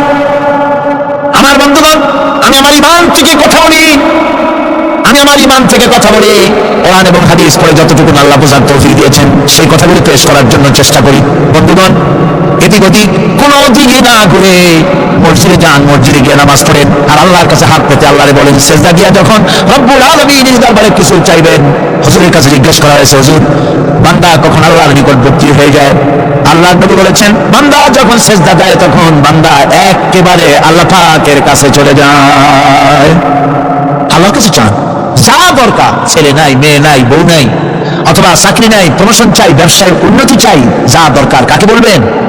মনটাকে পরিষ্কার করুন, আজকে মনটাকে সাফ করুন, সমস্ত দুর্বলতা থেকে মনকে উঠায় আনো, বিশ্বাস করুন, যা চাওয়া, যা বলা সবটা আল্লাহর কাছে। কার কাছে? আমি তার গোলাম। আমি কার গোলাম? আল্লাহ ছাড়া কারো কাছে আমার অভিযোগ তুলবো না, সবটা বলবো আল্লাহর কাছে। বলে দেখেন, বলে দেখেন আল্লাহ পাক কিভাবে আপনাকে সাহায্য করেন। সুবহানাল্লাহ। ভাইরা আমার, আল্লাহ রাব্বুল আলামিন রাসূল করিম সাল্লাল্লাহু আলাইহি ওয়াসাল্লামকে বলেছেন, ফাইদা ফারাগতা ফানসাব ওয়া ইলা রাব্বিকা ফারগাব। যখন তুমি খালি হাত হয়ে যাবে, দাঁড়িয়ে যাবে এবং তোমার রবের কাছে মিনতি জানাবে, কিছু যখন থাকবে না, তোমার রবের কাছে দাঁড়ায় যাও আর তার কাছে মিনতি জানাও, তোমাকে আল্লাহ ভরপুর করে দিবেন। ভান্ডার কোনো অভাব নাই। আমাদের ভান্ডার হচ্ছে যত দেব তত কমবে, আর আল্লাহর ভান্ডার যত দেয় তত সমান সমান থাকে, মোটেই কমে না, মোটেই কমে না। সুতরাং দয়াল বাবা, বাবাজান, কেবলাজান বাবা কি যে কবে আর কি করবে দিশা করতে পারে না। গান বাজনা, তারপরে গোসল শরীফ, কি জানি হাবিজাবি শরীফ, কোন শেষ নাই, বেদাত দিয়ে ভরে গেছে। এগুলো বিশ্বাস করবেন না। বিদাত হানাফা, এর সাথে মুসলমানের কোন সম্পর্ক নাই। গান বাজনার সাথে মুসলমানের কোন সম্পর্ক। হাতে কতগুলো ঢোল দিয়ে, তারপরে মাজারের কাছে গিয়ে ঢোল বাজে, কবরের কাছে মাথায় কতগুলো চুল, দাঁতে ময়লা, রসগুলা ঠোঁট দুটা ঢাকিয়া দাড়ির কাছে এসে পড়ছে। হায় হায় রে, এই রকমের মস আমি মাঝে মধ্যে চিন্তা করি যে দই খায় কেমন এরা। গাঁজা মদ খাইয়া এগুলো মাঝার মধ্যে গিয়ে পড়ে থাকে, আর কি জানি আছে ওটারে ঘষে আর বলে মদিনা যাবো কেমন, মদিনা যাবো কেমন। তুই মদিনা যাবি কেমন? মদ খেয়ে গাঁজা খেয়ে তুই যাবি মদিনা? একটা কথা হইল তোর নাপাক কদম আল্লাহ পাকের আরতে মুকদ্দাসে উঠতে পারে না। বক্কার, জিনাকার, সারাবি, কাবাবি আল্লাহ পাকের নাফরমান। অতগুলো শালু কাপড় গায়ে দিয়ে, মাথায় কতগুলো চুল রেখা, তারপরে গ্রামের নামে শরীফ। আশ্চর্য কথা, এই গ্রামের নাম শরীফ, ওই গ্রামের নামের মাথায় গিয়ে শরীফ। শরীফ তো মক্কা শরীফ, মদিনা শরীফ, কোরআন শরীফ, হাদিস শরীফ, আর শরীফের দরকার নাই। শরীফের জাত আছে, গ্রামে গ্রামে শরীফ লাগাইয়া। কর্ণফুলী শরীফ, চন্দ্রকোনা শরীফ, আশ্চর্য কথা। শরীফ শব্দটা তিলক থাকা উচিত, ঠিক কিনা কন? আপনাদেরকে সতর্ক করতে হবে। আনুগত্য এবং গোলামি সকল ব্যাপারে আল্লাহ পাকের করতে হবে। চাইতে হবে কার কাছে? আল্লাহর কাছে। আমার এই কথা আপনাদের মনে আছে কিনা জানি না। সম্রাট শাহজাহানের সময় এক ফকির, এক ভিক্ষুক ভিক্ষা করে বেড়াতো। 70-80 বছর বয়স হয়ে গিয়েছে। এক লোক বলছে, সারা জীবন তো তোমার ছোটবেলা থেকে ভিক্ষা করতে দেখলাম। সে বললো, মানুষে দেয় তো 2 পয়সা, 1 পয়সা, ভিক্ষা ছাড়া করবো নাকি? লোকটি বললো, তোমার একটা পরামর্শ দেই, একদিন সম্রাটের কাছে গিয়ে যে দেখো, একবারে যা দেবে খাইয়া কুলাইতে পারবে না। সম্রাট শাহজাহান কোথায় আছে এখন? দেখো গিয়ে মসজিদে আসছে। লোকটি মসজিদের বাইরে গিয়ে দেখে সম্রাট একা হাত তুলে বসে আছে, চোখ থেকে পানি পড়তেছে, দরদর করে দাড়ি ভিজে জামায় পড়তেছে, বহুক্ষণ দাঁড়িয়ে আছে। এরপরে সম্রাট তার মোনাজাত শেষ করে বেরিয়ে আসছেন। ফকিরের সঙ্গে দেখা, ফকির বলল, আসসালামু আলাইকুম। তিনি বললেন, ওয়ালাইকুম আসসালাম ওয়া রাহমাতুল্লাহ। ফকির রওনা করেছে। বাদশা বলছে, তুমি তো একজন ভিক্ষুক মানুষ বলে মনে হয়, আমার কাছে তো কেউ কিছু না চাইয়া যায় না, তুমি যে কিছু না ছেড়ে চলে যাচ্ছ। ভিক্ষুক বলছে, জাহাপানা, সত্যি কিছু চাইতে এসেছিলাম আপনার কাছে, কিন্তু আপনার অবস্থা দেখে আমার জ্ঞানের চোখ খুলে গেছে। আমি দেখতে পেলাম, আমি যে সম্রাটের কাছে ভিক্ষা চাইতে আসলাম, আমি তো শুধু তাকাই আছি, আমি তো কান্দি না, বরং আমি যার কাছে চাইতে এসেছি তিনি আমার চাইতে আরো নগণ্য ভিক্ষুকের মতো হয়ে কার কাছে যেন হাত পেতে চোখের পানি ফেলে কান্দে। মনে মনে ভাবলাম, সম্রাট কান্দে যে সম্রাটের কাছে, ওই আল্লাহ সারা জীবনে কারো কাছে কিছু চাইব না। আল্লাহর কাছে চাওয়ার অভ্যাস করুন, তিনি দিতে পারেন, সবকিছু তার আছে। এই বিশ্বাস মনের ভিতরে জমাতে হবে, তাহলে সত্যিকারের মুসলমান আমরা হব। আল্লাহ পাক সত্যিকারের গোলাম আমাদেরকে বানাবেন। আমরা বলি আমিন। মুনাফিকদের আরেকটা চরিত্র হলো, তারা যদি আজান শুনতে পায় না, আজান এবং নামাজ সম্পর্কে তারা কটূক্তি করে, আজান এবং নামাজ সম্পর্কে তারা কটূক্তি করতে থাকে। এটা হলো মুনাফিকদের আরেকটা চরিত্র। আল্লাহ রাব্বুল আলামিন বলেন, ওয়াইদা নাদাইতুম ইলাস সালাতি ইত্তাখাযুহা হুজওয়ান ওয়া লাইবান। যখন আজান তারা শুনে, যখন নামাজের দিকে তখন তাদেরকে ডাকা হয়, তখন তারা ঠাট্টা করে, বিদ্রুপ। আরেকটি চরিত্র হলো, সমাজের ভিতরে অশ্লীলতা বাড়াবার জন্য তারা প্রচেষ্টা চালায়। ইন্নাল্লাযীনা ইউহিব্বুনা আন তাশিআল ফাহিশাতু ফিল্লাযীনা আমানু লাহুম আযাবুন আলীম। ইমানদার লোকদের মধ্যে অশ্লীলতা এরা বেশি করে ছড়াবার জন্য চেষ্টা করে, মানুষকে দুশ্চরিত্র বানাবার জন্য তারা চেষ্টা করে। এইভাবে করে রেডিওর মাঝে, সিনেমার ভিতরে, গানের মাধ্যমে, যাত্রার মাধ্যমে, পত্রপত্রিকার মাধ্যমে নানান ভাবে চেষ্টা চালায়, যাতে করে মুসলমানদের মধ্যে চরিত্রহীনতা বাড়তে থাকে, শয়তানি বদমাশি বাড়ে, মানুষ চরিত্রবান হতে পারে এমন কিছু প্রদর্শিত হবে না, বরং প্রদর্শিত হবে মুনাফিকরা চেষ্টাই চালাবে যাতে করে মানুষের দীন ঈমান নষ্ট হতে পারে, সেগুলি তারা করতে থাকবে। এগুলি হলো মুনাফিকের চরিত্র। এগুলি কি চরিত্র? পাপের কাজ যদি দেখে তড়িৎ গতিতে ওরা ঝাঁপিয়ে পড়ে। কোরআনে কারিমে রব্বুল আলামিন বলেন, ওয়া তারা কাসীরাম মিনহুম ইউসারিউনা ফিল ইসমি ওয়াল উদওয়ান। মুনাফিকদের চরিত্র এটা যে তারা যখনই সুযোগ পায় তখনই খারাপ কাজের দিকে, মন্দ কাজের দিকে ঝাঁপায় পড়ে এবং মানুষদের কবুলদের দিকে, গুনাহের দিকে, জুলুমের দিকে, অত্যাচারের দিকে তড়িৎ গতিতে তারা ঝাঁপায় পড়ে। এটা হলো তাদের কাজ। মুনাফিকদের আরেকটা চরিত্র হচ্ছে, তারা যদি নামাজ পড়তে দাঁড়ায়, নামাজ তারা পড়ে মানুষকে দেখাবার জন্য, আল্লাহকে খুশি করার জন্য মুনাফিকরা নামাজ পড়ে না। কোরআনে কারিমে বলা হচ্ছে, ওয়াইদা ক্বামু ইলাস সালাতি ক্বামু কুসালা ইউরাউনান নাস। মুনাফিকদের চরিত্র হচ্ছে তারা নামাজে যায় না, যদি যায় তাহলে নামাজের মধ্যে দাঁড়ায় কাহিনী এবং চুস্তি অবস্থায়, নামাজের মধ্যে দাঁড়ায় ইদিক টাকা টুপিটা ঠিক করে, জামাটায় টান দেয়, গোবরে চুলকায়, তারপরে নামাজের মধ্যে ইমামকে সতর্ক করে। ইমাম যদি তাশাহুদ করতে দেরি করে, ওর নিজের পর আগে হয়ে গেছে, ইমাম একটু দেরি করতেছে, তো পিছন থেকে সিগন্যাল মারে। এগুলি নামাজ হচ্ছে, আল্লাহ পাক বলছেন ইউরাউনান নাস, এরা মানুষকে দেখানোর জন্য নামাজ পড়ে। এগুলি আসল নামাজ নয়, এগুলি আসল নামাজ নয়, আল্লাহকে সন্তুষ্ট করার জন্য নয়, এগুলি মানুষকে দেখানোর জন্য তারা নামাজ পড়ে। আমার ভাইরা, ইসলামের চরিত্রগুলি, কাজগুলি তারা করতে চায় না। সব সময়ের জন্য ইসলামের সঙ্গে বিরোধিতা করা এবং ইসলামের অপব্যাখ্যা করা, এগুলি হচ্ছে এই মুনাফিকদের চরিত্র, মুনাফিকদের কাজ। মুনাফিকরা চিরটা কাল এভাবে মুসলমানদের সঙ্গে খারাপ ব্যবহার করে এসছে এবং নিজেরা জাহান্নামের পথকে এভাবে তারা করে নিয়েছে। মুনাফিকদের আরেকটি চরিত্র হচ্ছে জিহাদের নাম শুনলে তাদের কলিজা কেঁপে ওঠে। বুঝলেন, কইছে আপনারা জিহাদ করেন কেন?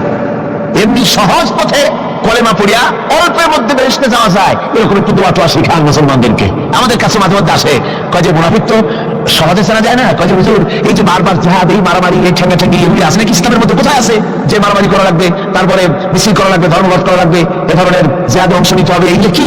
এগুলি বাদ দিয়া সহজভাবে শান্তভাবে যাতে করা যায়, অল্প অল্প ছোট ছোট দোয়া শিক্ষা দেন যাতে করে সহজে বেহেশতে চলে যাওয়া যায়। আমি বলছি ভাই, রাসূলুল্লাহ এরকম আমাদের শিখান নাই যে এরকমের সূরাগুলি বেহেশতে যাওয়ার জন্য আবিষ্কার করে দেব। ছোট্ট একটা দোয়া পড়বেন, আরব্য বেহেশতে আপনার মাওলানা বারান্দা যাই কলা খাওয়া শুরু করলেন। এত সহজে বিষয়টা আসবে? বিষয়টা খুব কঠিন। আল্লাহ রাব্বুল আলামিন বলেন, মুনাফিকদের চরিত্র হলো জিহাদের নাম যখন তারা শোনে, জিহাদের নাম শোনা মাত্রই তাদের কলিজা কেঁপে ওঠে। ওয়াইতাল্লাযীনা ফী কুলুবিহিম মারাদুন ইয়ানজুরুনা ইলাইকা নাদারাল মাগশিয়্যি আলাইহি মিনাল নূর।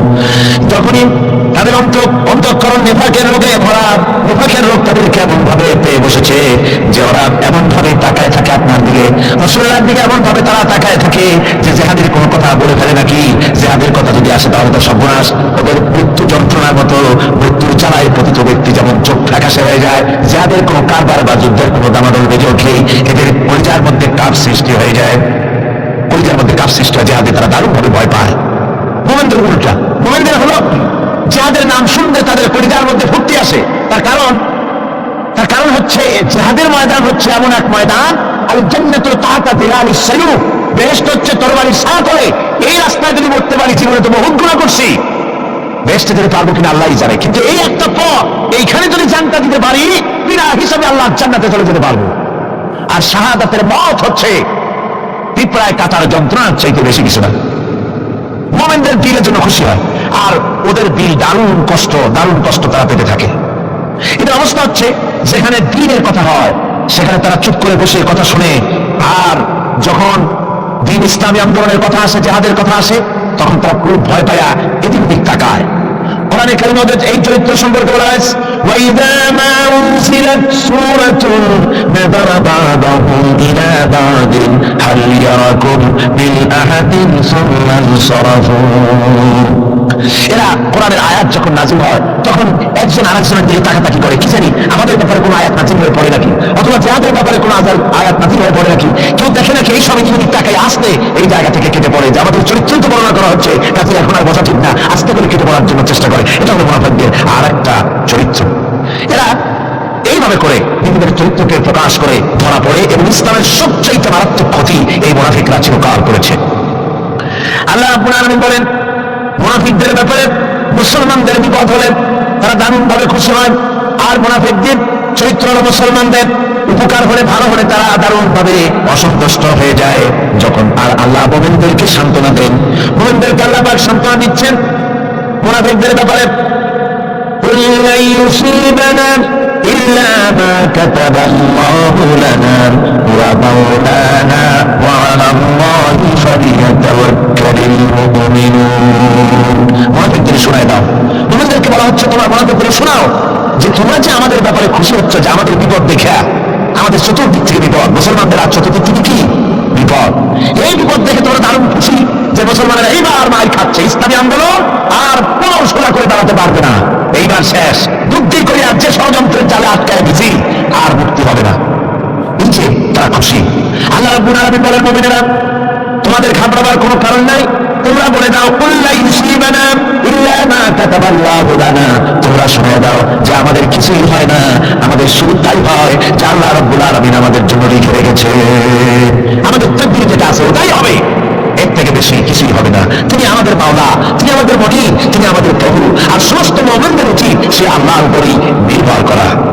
তবে তোমরা জেনে রাখো, তোমরা আমাদের জন্য যে জিনিসের অপেক্ষা করছো, قل هل تربصون بنا إلا إحدى الحسنيين, তোমরা আমাদের জন্য যে জিনিসের অপেক্ষা করতেছো, আল্লাহ বলছেন তোমরা বলো, তোমরা মুনাফিকদের বলো যে আমাদের ব্যাপারে তোমরা যে জিনিসের অপেক্ষা করছো তার দুটি ভালোর একটি ছাড়া কি, অর্থাৎ তোমরা আমাদের জন্য অপেক্ষা করতেছো, আমরা যদি মরে যাই, আমরা যেন শেকস খাই, তো আমরা যদি প্রতিনিধি মরে যাই তাহলে তো আমরা শহীদ হয়ে গেলাম, আর আমরা যদি বেঁচে থাকলাম তাহলে তো বাতিল হয়ে গেলাম। আমাদের ওই যে হাতি মরার মতো আর বাঁচার মতো, হাতি মরলেও লাখ টাকা, বাঁচলেও লাখ টাকা, আমরা মরলে গাছি, বাঁচলে কি শহীদ, কোন দিক দিয়ে আমাদের ঠক নাই। সুতরাং তোমরা আমাদের জন্য যে জিনিস অপেক্ষা করো তার দুটো ভালো একটি ছাড়া কি। আর আমরা তোমাদের ব্যাপারে, তোমরা যেমন আমাদের ব্যাপারে অপেক্ষা করতেছো, আমরা তোমাদের ব্যাপারে আরেকটা জিনিসের অপেক্ষা করছি।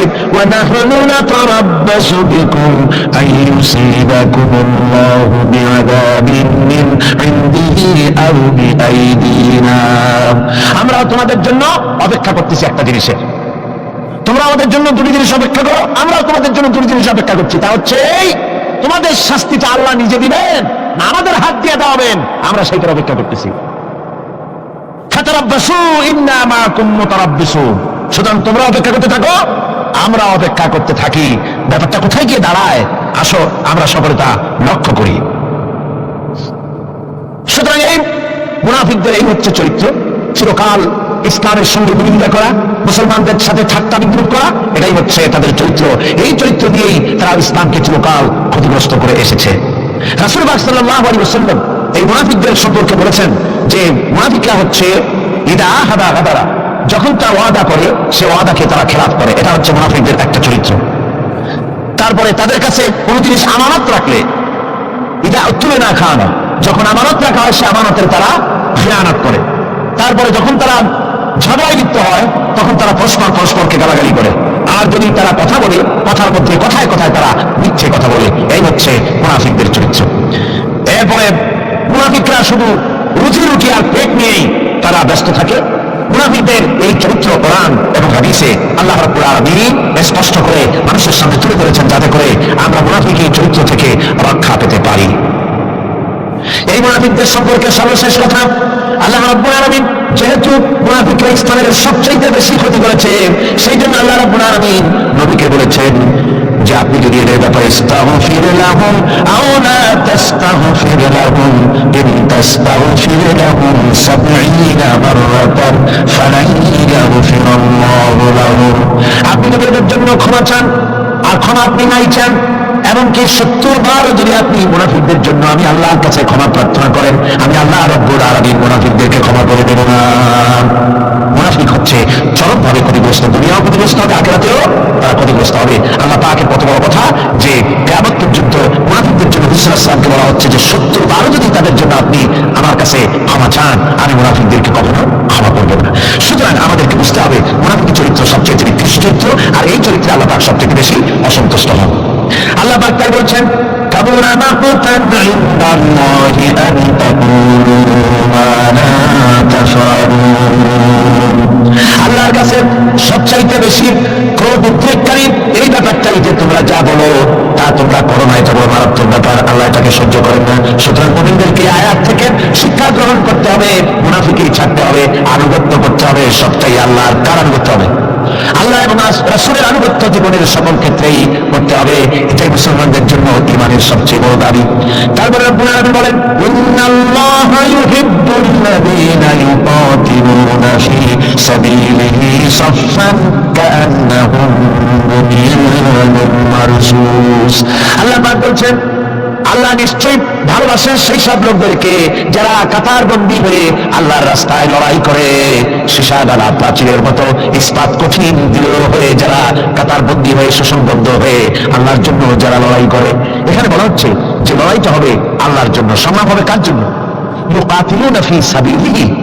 লড়াই কিন্তু কখনোই, লড়াইটা কখনই দেশ দখল করা, দেশ দখল করা তা আবার মানুষের তৈরি করা আইন কানুন প্রতিষ্ঠার জন্য দেশ দখল করার সংগ্রাম, মানুষের তৈরি করা মতবাদকে প্রতিষ্ঠা করার সংগ্রাম, এই জাতীয় যত রকমের সংগ্রাম আছে, যত রকমের জিহাদ আছে, এই সমস্ত সংগ্রামকে, লড়াইকে ইসলাম জায়েজ করে না। এগুলি মুসলমানদের জন্য একদম নিষিদ্ধ। মুসলমানরা লড়াই করবে কেবলমাত্র আল্লাহর রাস্তায়, ফি সাবিলিহি, জিহাদ ফি সাবিলিল্লাহ, ওয়া তুজাহিদুনা ফি সাবিলিল্লাহ। লড়াই হবে কার পথে? সবে চিল্লায় বলেন, লড়াই কার পথে? লড়াই কি? জিহাদ কি? জিহাদ এই নয় যে আপনি লাঠি ঠেঙ্গা নিয়ে তারপরে বাইর হবেন আর হিন্দু খ্রিস্টান যেখানে পাবেন সমানে মারিয়া শেষ করে ফেলাবেন, এর নাম জিহাদ নয়। জিহাদ হচ্ছে আল্লাহর রাস্তায় সংগ্রাম করা, লড়াই করা। সে লড়াইটা কি? যে কোনো উদ্দেশ্যকে সফল করার জন্য প্রচেষ্টা চালানো, প্রাণান্তকর প্রচেষ্টা চালানো, ওই প্রচেষ্টার নাম হচ্ছে কি? জিহাদ। সুতরাং এই জিহাদটা হবে আল্লাহর রাস্তায়, সংগ্রাম হবে আল্লাহর রাস্তায়। কি উদ্দেশ্যে? দিন প্রতিষ্ঠার উদ্দেশ্যে।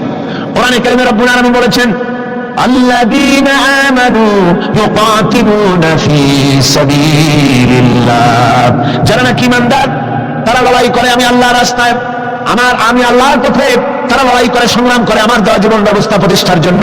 ওয়াল্লাযীনা কাফারু ইউকাতিলুনা ফী সাবিলিত তাগুত, আর যারা নাকি কাফের, ভালো করে শুনেন, আল্লাহ পাক বলছেন যারা নাকি কাফের তারাই লড়াই করে মানুষের তৈরি করা তাগুতের পথে লড়াই করে, অর্থাৎ আল্লাহর দেওয়া রাসূলের দেওয়া বিধানকে বাদ দিয়ে মানুষের তৈরি করা, অন্যের তৈরি করা মতবাদ প্রতিষ্ঠার পিছনে সংগ্রাম করে। এখন আপনি দেখেন এই পৃথিবীতে সমাজতন্ত্র কার তৈরি? মানুষের। আল্লাহ না মানুষের? সেটা বলেন, এটা কার তৈরি? আল্লাহ না মানুষের? জাতীয়তাবাদ কার তৈরি? আল্লাহ না মানুষের? পুঁজিবাদ কার তৈরি? আল্লাহ না মানুষের? সমাজতন্ত্র কার তৈরি? আল্লাহ না মানুষের? ধর্মনিরপেক্ষতাবাদ কার তৈরি? আল্লাহ না মানুষের? এই সমস্ত মতবাদকে মানুষের তৈরি করা, এসব মতবাদকে প্রতিষ্ঠিত করার জন্য যারাই সংগ্রাম করে, যারাই লড়াই করে, আল্লাহ পাক বলেছেন ওয়াল্লাযীনা কাফারু ইউকাতিলুনা ফী সাবিলিত তাগুত, এরা হচ্ছে লড়াই করে তাগুতের পথে, শয়তানের পথে। কার পথে এগুলি? শয়তানের পথ। জোরে বললেন, পথগুলি কার? শয়তানের পথ। যারা মুমিন তারা লড়াই করবে আল্লাহর পথে। সুতরাং লড়াই হতে হবে সবসময় আল্লাহর পথে, আর সেই লড়াই বিচ্ছিন্ন ভাবে নয়, কাতারবদ্ধ হয়ে সুসংহত সাংগঠনিক প্রক্রিয়ায় সুশৃঙ্খল ভাবে সাংগঠনিক ফয়সালা সিদ্ধান্তকে মেনে নিয়ে আমিরের হুকুমকে অনুসরণ করে ঐক্যবদ্ধ ভাবে যদি লড়াই হয়, সে লড়াইয়ে বিজয় আসবে আল্লাহর পক্ষ থেকে। বিচ্ছিন্ন ভাবে নয়, ঐক্যবদ্ধ ভাবে কাজ করতে হবে। এইসব এই আয়াতের মূলনীতির ভিত্তিতে রাসূল পাক সাল্লাল্লাহু আলাইহি ওয়াসাল্লামের নেতৃত্বাধীন এমন এক মহা সামরিক শক্তি গড়ে উঠেছিল, যার সামনে তদানীন্তন রোম, পারস্য প্রধানত হয়েছিল। সুবহানাল্লাহ। সুতরাং এমন একটি বাহিনী গড়ার জন্য মুমিনদেরকে বলা হচ্ছে যে তোমরা হবে সেই ধরনের বাহিনী যারা নাকি লড়বে আল্লাহর রাস্তায়, আল্লাহর পথে লড়াই করবে নিজেদের জান এবং মাল দিয়ে, ঐক্যবদ্ধভাবে। তারপরে আল্লাহ রাব্বুল আলামিন বলছেন ওয়াইদ ক্বালা মূসা লিকাওমিহি ইয়া কওমি লিমা তু'যুনানি ওয়াকাদ তা'লামুনা আন্নী রাসূলুল্লাহি ইলাইকুম ফালাম্মা যাগু আযাগাল্লাহু কুলুবাহুম ওয়াল্লাহু লা ইয়াহদিল কওমাল ফাসিকিন। স্মরণ করো মূসা আলাইহিস সালামের কথা। এই কথাগুলি আল্লাহ মুসলমানদের স্মরণ করাচ্ছেন। কাদেরকে? মুসলমানদেরকে। মূসা আলাইহিস সালামের কথা স্মরণ করো। তিনি তার কওমদেরকে বললেন, হে কওম, হে আমার জাতি, তোমরা কেন আমাকে উৎপীড়িত করছো, কেন আমাকে কষ্ট দিচ্ছ? ওয়াকাদ তা'লামুনা আন্নী রাসূলুল্লাহি ইলাইকুম, আর এটা তো তোমরা ভালো করেই জানো যে আমি তোমাদের জন্য রাসূল হয়ে এসেছি আল্লাহর পক্ষ থেকে। বন্ধুগণ, কোরআনে কারিমে একথা বলা হয়েছে, সর্বত্র প্রায় এসেছে। নবীদের উপরে সমকালীন যুগের লোকেরা নবীদেরকে কষ্ট দিয়েছে, মুসিবত দিয়েছে। কারণ কি? নবীদের স্বভাব খারাপ ছিল, তাই নাকি? নাউযুবিল্লাহি মিন যালিক। নবীরা স্বভাব চরিত্রের দিক থেকে সর্বশ্রেষ্ঠ। নবীদের জন্য সমকালীন লোকেরা ক্ষেপলো কেন? ক্ষেপেছে একটাই কারণ ছিল।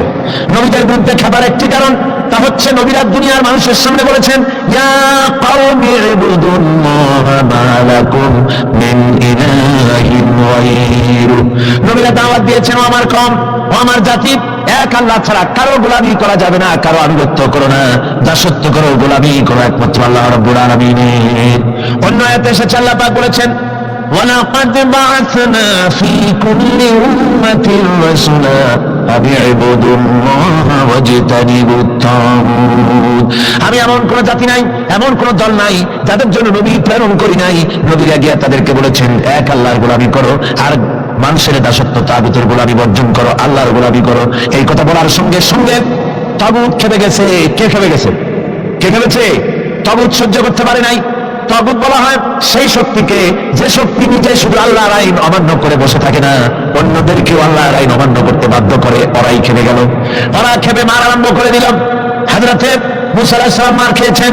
হযরতে মূসা আলাইহিস সালাম, হযরতে ঈসা আলাইহিস সালাম, ইব্রাহিম আলাইহিস সালাম, নূহ আলাইহিস সালাম, এমন কোন পয়গম্বর আছেন যিনি মার খান নাই? কোরআনে কারীম বলা হচ্ছে ইয়া হাসনাতান আলাল ইবাদ মা ইয়াতিহিম মির রাসূলিন ইল্লা কানু বিহি ইস্তাহজিউন। আফসোস বান্দার উপরে, এমন একজন রাসূল পাঠাই নাই যার তার সঙ্গে সমকালীন যুগের লোকেরা ঠাট্টা করে নাই, বুদ্বুদ করে নাই, পাগল বলে নাই, এমন একজন পাঠাই নাই। যাকেই পাঠিয়েছি তার সাথে সমকালীন লোকেরা ঝগড়া বিবাদ করেছে, মারধর করেছে, অত্যাচার করেছে।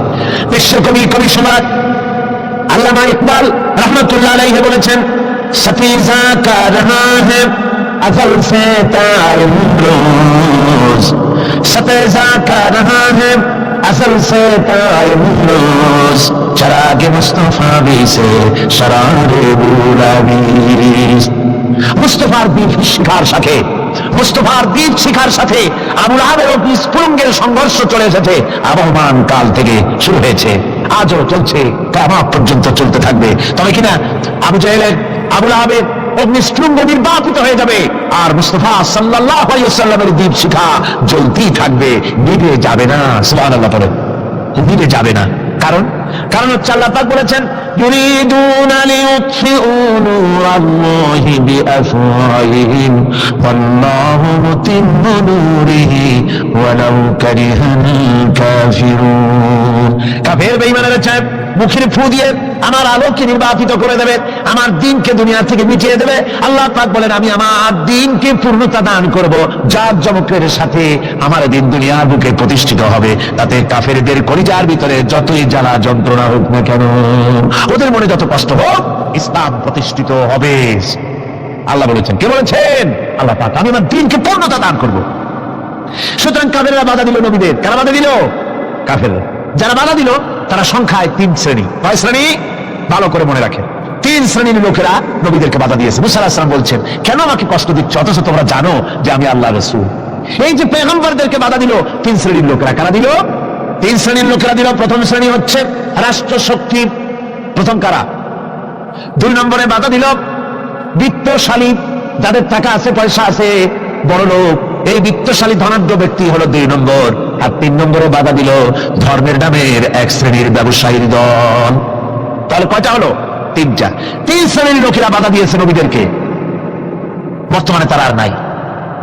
জি, বর্তমানেও আছে, ভবিষ্যতেও থাকবে। 3 শ্রেণীর লোকেরাই বাধা দিয়েছে, বর্তমানেও দিচ্ছে, ভবিষ্যতেও দিবে। এই 3 শ্রেণীর প্রথম শ্রেণী হলো রাষ্ট্রশক্তি। রাষ্ট্রশক্তি বাধা দিল কেন? কেন বাধা দিল? রাষ্ট্রশক্তি যেমন ফেরাউন, রাষ্ট্রশক্তি নমরুদ, রাষ্ট্রশক্তি হচ্ছে আবু জাহেল, আবু লাহাব, আবু সুফিয়ান, উতবা, শাইবা, মুগীরা, এরা বাধা দিল।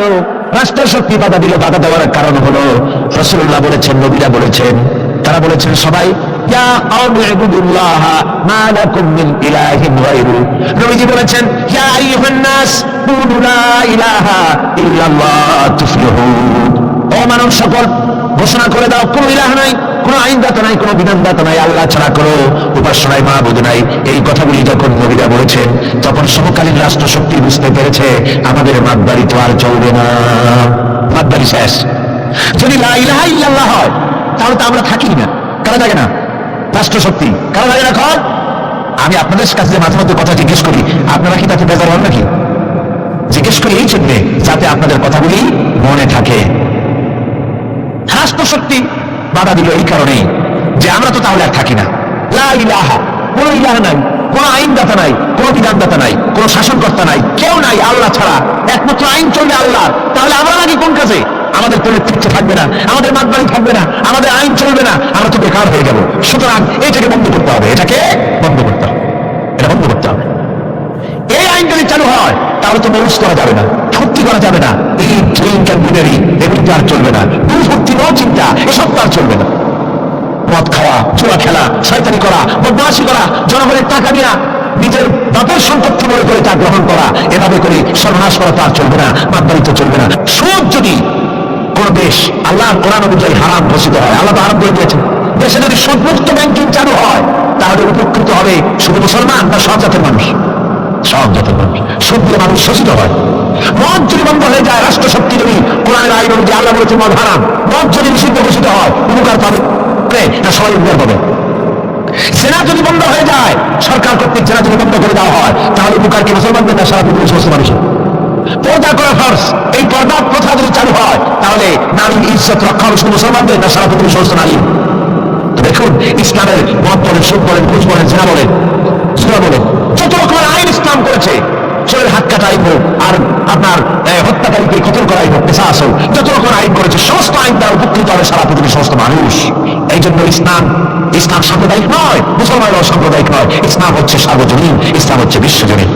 আজকে রাষ্ট্রশক্তি পয়লা নম্বরে বাধা দেয় তাদের ক্ষমতাকে টিকিয়ে রাখার জন্য, ক্ষমতাকে কুক্ষিগত করার জন্য, হারাম ভাবে অবৈধভাবে সরকারের জনগণের মালকে সম্পদকে রক্ষণ করার জন্য, নিজেদের ফুর্তি, নিজেদের মনের চাহিদা, নিজেদের নাফস এবং প্রবৃত্তি অনুযায়ী চলার জন্য তারা এই নিজেদের ক্ষমতাকে টিকিয়ে রাখার জন্য ইসলামকে চিরকাল তারা বাধা দিয়ে এসছে। 2 নম্বরে বাধা দিয়েছে যারা, সেটা হচ্ছে কি? বৃত্তশালী ধনী ব্যক্তিরা, বৃত্তশালী ধনাঢ্য ব্যক্তিরা, ওরাই ইসলামের চিরকাল ইসলামের বাধা দিয়ে আসছে, এখনো দিচ্ছে, ভবিষ্যতে দেবে, তবে সব না। ধনী হযরত ওসমান রাদিয়াল্লাহু তাআলা আনহু ধনী ছিলেন, ওই রকম ধনী ব্যক্তি এখন আলহামদুলিল্লাহ কিছু কিছু আছে যারা হযরত ওসমান রাদিয়াল্লাহু তাআলা আনহুর মতো দুহাতে সম্পদ বিলায় দেয়, নাম কামাবার জন্য না, আল্লাহর রাস্তায় দিয়ে দেয়। আছে না দুইজন? আছে, সমাজে আছে। কিন্তু অধিকাংশ বিত্তশালী ব্যক্তিবর্গ তারা বাধা দেয় ইসলামকে। বাধা দেয় কেন? বাধা দিয়েছিল মুসা আলাইহিস সালামের জামানায়, হুজুরের জামানায় উমাইয়া বাধা দিয়েছিল। এভাবে করে প্রত্যেক যুগের বড় বড় ধনীরা তারা ইসলামকে বাধা দেয়। তাদের আল্লাহ তাদের টাকা দিয়েছে, পয়সা দিয়েছে, অবৈধভাবে তারা পয়সা নিজেরা উপার্জন করেছে।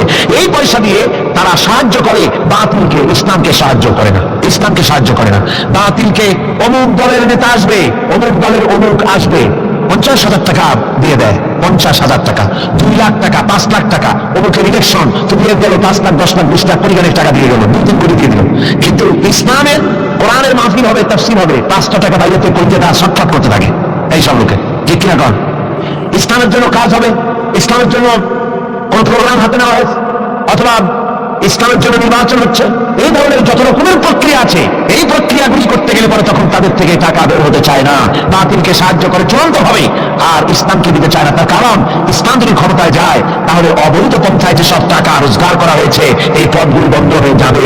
তাই তাদের ভয় ইসলামের প্রতি, যে ওই পথ যদি বন্ধ হয়ে যায় তাহলে তো আমাদের ফুর্তি আর চলবে না, মৌত চলবে না, জেনারেল বিচার চলবে না, শয়তানি বদমাশি চলবে না। সেই জন্য তাদের টাকা দিয়ে তারা ইসলামকে দুহাতে ঠেকাবার জন্য তারা প্রচেষ্টা চালায়। কথা বুঝতে পেরেছে? এরপরে 3 নম্বরে যারা বাধা দেয় তারা হলো ধর্মের নামের এক শ্রেণীর ব্যবসায়ী দল, ধর্মের নামের এক শ্রেণীর ব্যবসায়ী দল। এরা হচ্ছে আল্লাহ রাব্বুল আলামিন কোরআনে কারীমের মধ্যে বলেছেন, ইয়া আইয়ুহাল্লাযীনা আমানু ইন্না কাসীরান মিনাল আহবারি ওয়ার রুহবানি লায়াকুলুনা আমওয়ালান নাসি বিল বাতিল ওয়া ইয়াসুদ্দুনা আন সাবিলিল্লাহ। আল্লাহ রাব্বুল আলামিন বলেন, বিশ্বাসীরা শোনো, আরেক দল লোক হচ্ছে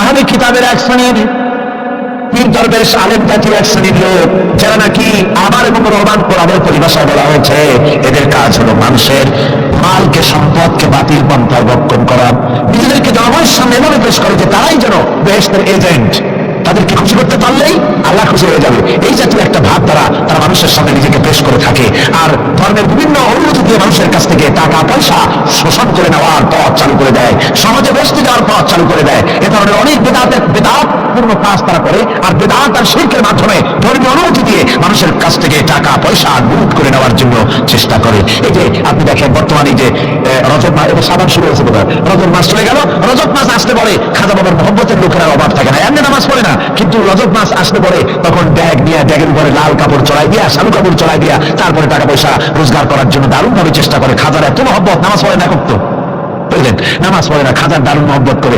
আসলে তো খাজার মহব্বত না, আসল ব্যাপারটা হচ্ছে ইয়া খাজা কুস্তু আজা, পেট তো ভর যা, নিজের পেট ভরার জন্য, নিজের টাকা পয়সা লুটতরাজ করার জন্য এইভাবে করে তারা খাজার মহব্বত হিসেবে নিজেকে পেশ করে। এইভাবে কেউ মাজার দিয়া, কেউ ওরস দিয়ে, কেউ এই ধরনের নানান রকমের বিদআতপূর্ণ কাজ করে করে জনগণের কাছ থেকে টাকা পয়সা বাতিল পন্থায় ভক্ষণ করে। আল্লাহ পাক বলছেন, শুধু বাতিল পন্থায় জনগণের মালকে ভক্ষণ করে যদি বসে থাকতো তাও হতো, তাও না, ওয়া ইয়াসুদ্দুনা আন সাবিলিল্লাহ, বাতিল পন্থায় জনগণের মাল ভক্ষণ করে। এটা হলো 1। 2 নম্বরে সব সময় তারা ইসলামী আন্দোলনকে বাধা দেয়, ইসলামের পথে, আল্লাহর পথে সবসময় ফতোয়া দিয়ে, ফতোয়াবাজি করে তারা ইসলামের আন্দোলনের পথে লোকেরা যেন যাইতে না পারে, ইসলামী আন্দোলনে শরীক হতে না পারে, সেজন্য আপ্রাণ প্রচেষ্টা করতে থাকে এই শ্রেণীর লোকেরা। এই 3 শ্রেণীর লোক ইসলামকে চিরকাল বাধা দিয়ে এসেছে।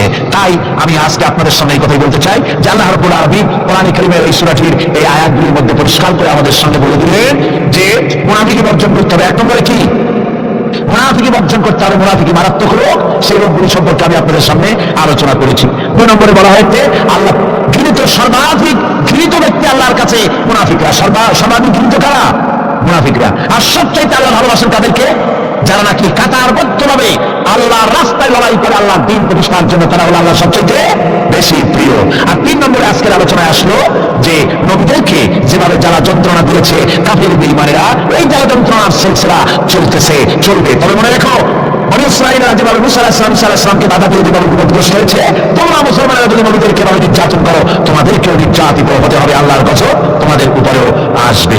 এখন আমি মুনাজাত করবো, মুনাজাতের জন্য দাঁড়ানো ভাইরা বসেন। এই যে দাঁড়ানো ভাই যত আছেন, ডানে বামে সমস্ত মুসলমান মাহফিলের মাঝখানে যারা দাঁড়ায় আছেন, সব বসুন, 1 মিনিটের ভিতরে বসুন। মুনাজাতে শরীক হন সমস্ত মুসলমান ভাইরা, যার যার জায়গায় বসে মুনাজাতে শরীক হয়ে যান। মুনাজাতের পর আযান হবে, এশার নামাজ।